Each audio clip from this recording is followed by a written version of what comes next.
The War of the Worlds by H. G. Wells. Narrated by R. J. Bailey. Book 2. The Earth Under the Martians. Chapter 6. The Work of 15 Days. For some time I stood tottering on the mound, regardless of my safety. Within that noisome den from which I had emerged, I had thought, with a narrow intensity, only of our immediate security. I had not realized what had been happening to the world, had not anticipated this startling vision of unfamiliar things. I had expected to see Sheen in ruins. I found about me the landscape, weird and lurid, of another planet. For that moment, I touched an emotion beyond the common range of men, yet one that the poor brutes we dominate know only too well. I felt as a rabbit might feel returning to his burrow and suddenly confronted by the work of a dozen busy navvies digging the foundations of a house. I felt the first inkling of a thing that presently grew quite clear in my mind, that oppressed me for many days, a sense of dethronement, a persuasion that I was no longer a master, but an animal among the animals, under the Martian heel. With us, it would be as with them, to lurk and watch, to run and hide. The fear and empire of man had passed away. But so soon as this strangeness had been realized, it passed, and my dominant motive became the hunger of my long and dismal fast. In the direction away from the pit, I saw, beyond a red-covered wall, a patch of garden ground unburied. This gave me a hint, and I went knee-deep, and sometimes neck-deep, in the red weed. The density of the weed gave me a reassuring sense of hiding. The wall was some 6 feet high, and when I attempted to clamber it, I found I could not lift my feet to the crest. So I went along by the side of it, and came to a corner and a rockwork that enabled me to get to the top, and tumble into the garden I coveted. Here I found some young onions, a couple of gladiolus bulbs, and a quantity of immature carrots, all of which I secured, and, scrambling over a ruined wall, went on my way through scarlet and crimson trees towards Kew. It was like walking through an avenue of gigantic blood drops, possessed with two ideas: to get more food, and to limp, as soon and as far as my strength permitted, out of this accursed, unearthly region of the pit. Some way farther, in a grassy place, was a group of mushrooms which also I devoured. And then I came upon a brown sheet of flowing, shallow water, where meadows used to be. These fragments of nourishment served only to whet my hunger. At first, I was surprised at this flood in a hot, dry summer, but afterwards I discovered that it was caused by the tropical exuberance of the red weed. Directly this extraordinary growth encountered water, it straightway became gigantic and of unparalleled fecundity. Its seeds were simply poured down into the water of the Wey and Thames, and its swiftly growing and titanic water fronds speedily choked both those rivers. At Putney, as I afterwards saw, the bridge was almost lost in a tangle of this weed, and at Richmond, too, the Thames water poured in a broad and shallow stream across the meadows of Hampton and Twickenham.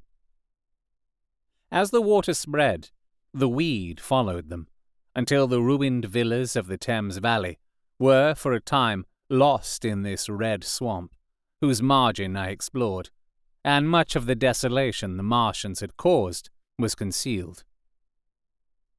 In the end, The red weed succumbed almost as quickly as it had spread. A cankering disease, due, it is believed, to the action of certain bacteria, presently seized upon it. Now, by the action of natural selection, all terrestrial plants have acquired a resisting power against bacterial diseases. They never succumb without a severe struggle. But the red weed rotted like a thing already dead. The fronds became bleached, and then shriveled and brittle. They broke off at the least touch, and the waters that had stimulated their early growth carried their last vestiges out to sea. My first act, on coming to this water, was, of course, to slake my thirst. I drank a great deal of it, and, moved by an impulse, gnawed some fronds of red weed. But they were watery, and had a sickly, metallic taste. I found the water was sufficiently shallow for me to wade securely, although the red weed impeded my feet a little. But the flood evidently got deeper towards the river, and I turned back to Mortlake.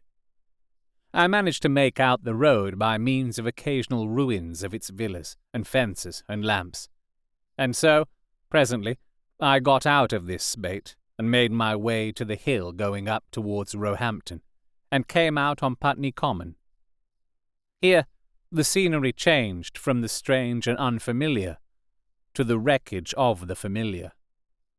Patches of ground exhibited the devastation of a cyclone, and in a few score yards I would come upon perfectly undisturbed spaces, houses with their blinds trimly drawn, and doors closed, as if they had been left for a day by the owners, or as if their inhabitants slept within. The red weed was less abundant. The tall trees along the lane were free from the red creeper. I hunted for food among the trees, finding nothing, and I also raided a couple of silent houses, but they had already been broken into and ransacked. I rested for the remainder of the daylight in a shrubbery, being, in my enfeebled condition, too fatigued to push on. All this time I saw no human beings, and no signs of the Martians.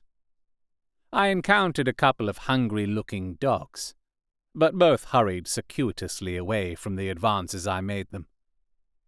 Near Roehampton I had seen 2 human skeletons, not bodies, but skeletons, picked clean, and in the wood by me I found the crushed and scattered bones of several cats and rabbits, and the skull of a sheep. But though I gnawed parts of these in my mouth, there was nothing to be got from them. After sunset, I struggled on along the road towards Putney, where I think the heat ray must have been used for some reason. And in the garden beyond Roehampton, I got a quantity of immature potatoes, sufficient to stay my hunger. From this garden, one looked down upon Putney and the river. The aspect of the place in the dusk was singularly desolate. Blackened trees, blackened, desolate ruins, and down the hill, the sheets of the flooded river, red-tinged with the weed. And over all, silence. It filled me with indescribable terror to think how swiftly that desolating change had come. For a time, I believed that mankind had been swept out of existence, and that I stood there alone, the last man left alive. Hard by the top of Putney Hill, I came upon another skeleton, with the arms dislocated, and removed several yards from the rest of the body. As I proceeded, I became more and more convinced that the extermination of mankind was, save for such stragglers as myself, already accomplished in this part of the world. The Martians, I thought, had gone on and left the country desolated, seeking food elsewhere. Perhaps even now they were destroying Berlin or Paris. Or it might be they had gone northward. You have been listening to The War of the Worlds, written by H.G. Wells, narrated by R.J. Bailey. If you have enjoyed this recording, you can support me by getting Martian merch at fineartgeek.redbubble.com. If you're listening to this via podcast or on YouTube, you can also support me by liking, sharing, subscribing, leaving a review, and commenting where those things are applicable. You can talk to me on Twitter at RJ Bailey and at facebook.com/RJ Bailey Voice Artist. If you would like me to narrate your book, you can contact me at those places or visit rjbailey.com. The War of the Worlds is a public domain book. However, this recording of it is copyright to me, R.J. Bailey, 2021. I hope you'll subscribe and hit the notification button for the next chapter.